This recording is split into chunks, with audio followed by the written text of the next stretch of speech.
Hello friend, welcome back to my channel. তোমরা সবাই কেমন আছো? আশা করি তোমরা খুব ভালো আছো, আর আমি খুব ভালো আছি। তো দেখতে পাচ্ছি এখন রেডি হয়ে নিয়েছি, রেডি হয়ে একটু যাচ্ছি মার্কেটে। পিছনে মা আসছে, মেয়ে আসছে, আর ওই মাসিগুলোকে টাটা দিচ্ছে। তো এখন যাচ্ছি মার্কেটে। এখন বিকেল 4টে বাজে হয়তো। তাই এখন থেকে ভাবলাম একটু চলো বন্ধুদের সাথে একটু কথা বলে আসছি। তাই বন্ধুদের সঙ্গে একটু কথা বলতে এলাম। তো চলো মার্কেট যাই, মার্কেটে গিয়ে তোমাদের সঙ্গে কথা হচ্ছে। তো আমাকে রেডি হয়ে কেমন লাগছে সেটা কমেন্ট করে তোমরা বলবে।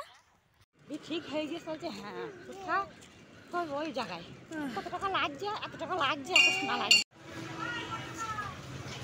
তো এইখানে দেখতে পাচ্ছি আমি চলে এসেছি। এখানে মা আর মেয়ে বসে আছে, যেই কারণে চলে এসেছি। এটা হচ্ছে কিসের দোকান তোমরা বলো তো কমেন্ট করে। তো ঠিক আছে, আমি বলে দিচ্ছি, এটা হচ্ছে সোনার দোকান। আমি এসেছি সোনার দোকানে কিছু একটু কাজ আছে, সেই কাজটা করতে। আর আমাকে কেমন লাগছে কমেন্টে বলবে। মার্কেট থেকে ঘুরে চলে এলাম। তো একটু মার্কেট বলতে একটু গিয়েছিলাম মুনারি দোকানে নপুর কিনতে। তো মুনারি দোকান তো বন্ধ।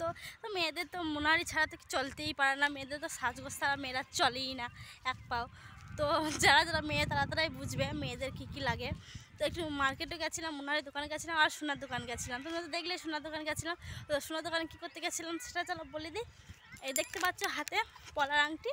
তো তোমরা ভিডিওতে নিশ্চয়ই দেখেছো আমার হাতে প্রায় পলা আংটি পরে থাকতে। তো এই পলা আংটিটা দেখতে পাচ্ছ কত সুন্দর, নকশাটা কেমন।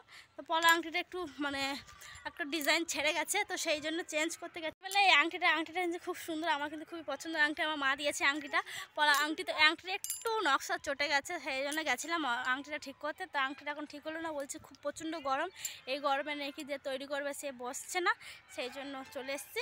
তো ভিডিওটা এখানে শেষ করছি। আর কিছু কিনিনি, জাস্ট এইটার জন্যই গেছিলাম। আর দুটো কানের বানাবো সোনার, তো সেই সোনার কানের জন্য গেছিলাম। তো ভিডিওটা যদি ভালো লাগে তো লাইক কমেন্ট শেয়ার